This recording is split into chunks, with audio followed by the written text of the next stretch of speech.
Hi, I'm Jeremy Nunnelly. I'm a therapist here at Whetstone. I've been in the therapeutic field since 2001, and I've been working as a therapist in the field a little over half that time. I've worked in a variety of settings, from community mental health, therapeutic foster care, therapeutic boarding schools, wilderness programs, and a public school district for a while. Once I took a job working with kids, I loved it, felt like I was good at it. So I think of the type of kid that I typically work really well with is usually somebody that's experiencing some level of anxiety. Sometimes that overlaps with autism.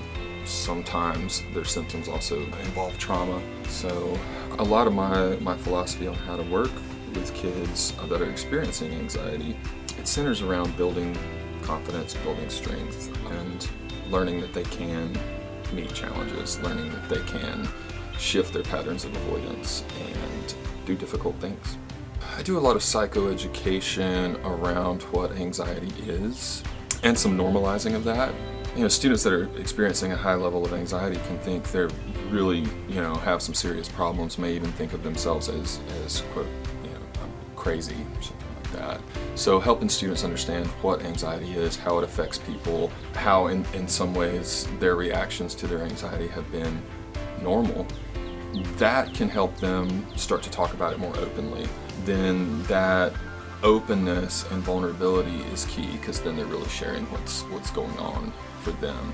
From there, we can start to work with some of their distressing thoughts or maybe intrusive thoughts, things that they've been trying to avoid. I use some specific breathing techniques for that, using deep breathing and guided imagery to help build that sense of control around thoughts.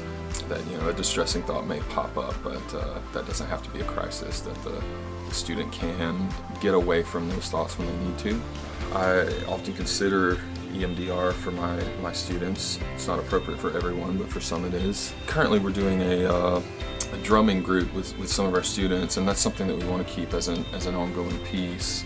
I also use drumming sometimes in my individual sessions.